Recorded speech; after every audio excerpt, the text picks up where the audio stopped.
Olá pessoal, essa vai ser nossa primeira aula de modelagem de personagens 3D, que eu chamo de introdução à modelagem de personagens 3D. Bem, o que a gente precisa para começar a modelar o nosso personagem? São duas coisas, o concept art e o model sheet. O que é o concept art? Isso aqui é um exemplo do John the Fly Guy. O concept art, ele mostra, ele define pro modelador como que esse modelo vai ser, como que é esse personagem, qual é a topologia dele, quais são os volumes que esse personagem tem, as roupas que ele usa, as armas que ele tem, os acessórios que ele tem e quais são os materiais e as texturas desse personagem. Se é um casaco de pelo, um metal uma granada de metal pendurado, bolsos pendurados no seu corpo, diferentes visores que ele tem. Isso tudo é definido no concept art. Uma vez que o concept art está pronto, a gente passa para o model sheet. Isso aqui é um exemplo de model sheet do Marvel Ultimate Alliance 2, que é o model sheet do Cable. No modo sheet, ele geralmente tem essas três imagens, às vezes mais, mas isso aqui é o básico, que é a posição T, que é o personagem de braços abertos, de frente, para você saber como que ele funciona, de lado, e geralmente com o braço cortado, para você saber quais os detalhes que tem aqui nessa área que ficaria coberto pelo braço, e de costas. Uma coisa que eu acho interessante é que, além do concept art e do model sheet, você saber qual é a história por trás desse personagem, ele vai ajudar muito para você dar vida a ele quando você estiver modelando. Então, se você fizer as seguintes perguntas: como, quem, onde, quando, porquê desse personagem, você chegar para o seu criador, para quem ou você mesmo está criando seu próprio personagem e estabelecer isso, de onde que ele é, qual é o background dele, quais os locais que ele passou, por que ele usa aquela roupa, quanto tempo ele está usando aquela roupa, se ele é uma roupa de guerra, se aquela roupa já foi afetada pela guerra em si. Um exemplo que eu acho interessante para vocês terem uma noção disso, que às vezes não transparece muito, se vocês verem os extras do episódio 3 do Star Wars, tem falando sobre a construção das roupas, né, dos atores para fazer o Obi-Wan, para fazer o Anakin, o Ewan McGregor e o outro ator.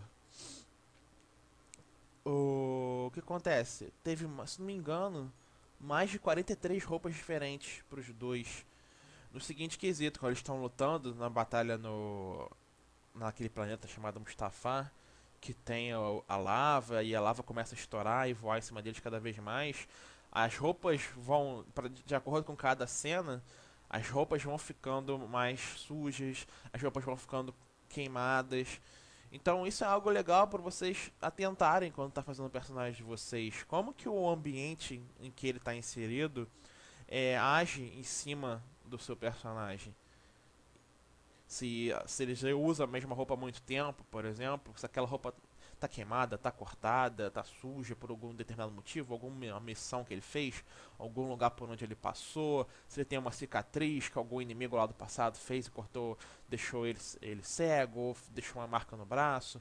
Isso tudo é bom vocês terem isso e adicionarem para os seus personagens, porque vão fazer com que eles se tornem únicos, com que eles sejam diferentes das massas de personagens que vocês veem aí na internet e nos jogos. Sempre tentem fazer com que os seus personagens sejam únicos. Então, uma vez que a gente tem o model sheet, o concept art e esse background do seu personagem, a gente pode começar a modelar ele. Hoje em dia, tem dois caminhos para a gente percorrer no que diz respeito à modelagem 3D de um personagem. São eles: a modelagem poligonal e a escultura digital. Isso aqui é um exemplo de modelagem poligonal, box modeling, em que a partir do model sheet, que é aquelas imagens do personagem de frente, de lado, de costas, o modelador começou a usar as técnicas de modelagem poligonal e ele subiu o modelo em 3D e chegou no resultado final, que é esse aqui. Esse é um outro exemplo clássico de modelagem poligonal, uma técnica chamada box modeling, que é a mesma da imagem anterior. Você começa de um cubo, você vai cortando esse cubo, adicionando vértices, adicionando arestas, até ele estar com a topologia que você quer. E tem o resultado final aqui. Um outro exemplo de modelagem poligonal que a gente chama de edge extrusion, ou extrusão de aresta. Você vê isso muito sendo usado em tutoriais, em vídeos na internet, quando o modelador ele quer fazer uma reconstrução fiel de uma pessoa ou alguma personalidade. Então ele pega as fotos dessa pessoa, põe na viewport do programa e começa a ir extrudando as faces, as arestas, até ter o resultado final que ele obtém, que ele deseja. Bem, a modelagem poligonal ela é muito exaustiva e ela exige que você conheça bem os softwares que você está usando para modelar, seja o 3D Max, o SI, Blender, Maya. Você vai perder um bom tempo para fazer um personagem via modelagem poligonal. Então, hoje em dia a gente tem a escultura digital. Peguei esse exemplo aqui que eu achei muito legal. Você tem um bloco, como se fosse um bloco de pedra, em que o artista, o Giovanni Caramelo, brasileiro, começou a esculpir. Você vai talhando, né, no seu bloco 3D até ele chegar no resultado que você quer. Você vai adicionando mais polígonos e vai trabalhando nesses polígonos, amassando eles, puxando, mexendo eles por todos os lados até ter o seu resultado final.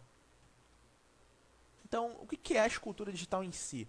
A gente entende como escultura digital os personagens, os cenários, os veículos ou acessórios que são construídos através desses programas que simulam as técnicas milenares de escultura digital em barro pedra.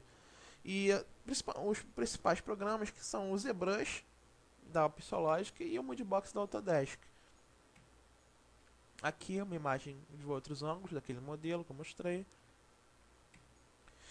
Então, qual é a vantagem do processo da escultura digital? Ele facilita a pré-visualização dos modelos orgânicos e inorgânicos. Porque agora no ZBrush 4 tem técnicas para você fazer modelagem inorgânica também, mais intuitivamente, permitindo que você trabalhe com massa, né?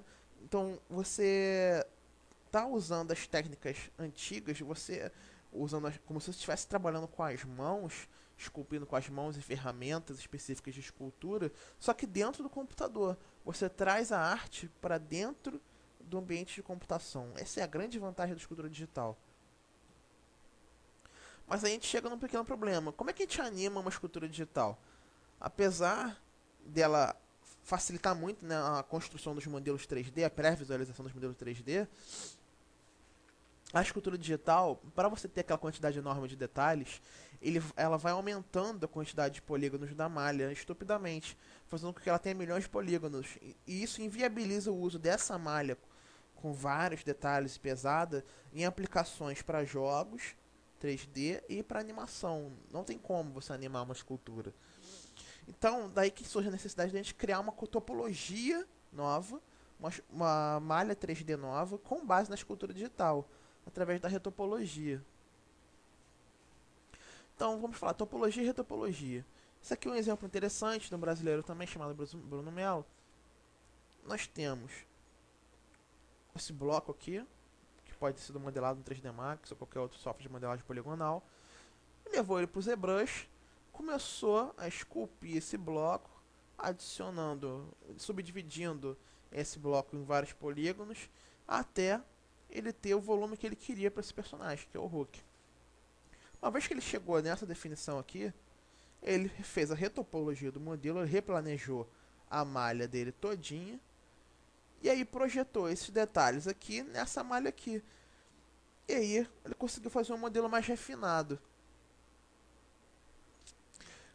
Como é que isso funciona? A partir do momento que você tem esses vários quadradinhos corretos, com a nossa topologia correta, e você projeta esses detalhes que você já tinha aqui nesse modelo, por que ele fica mais bonito, ele fica mais liso, as coisas ficam mais definidas? Porque você já está subdividindo, aumentando a quantidade de polígonos, baseado nesses polígonos aqui, nesses quadradinhos. Então, tudo se espalha, os detalhes se espalham de forma mais homogênea, de forma mais uniforme. Diferente dessa versão anterior, e que ele ainda estava subdividindo com base nessa topologia aqui toda reta.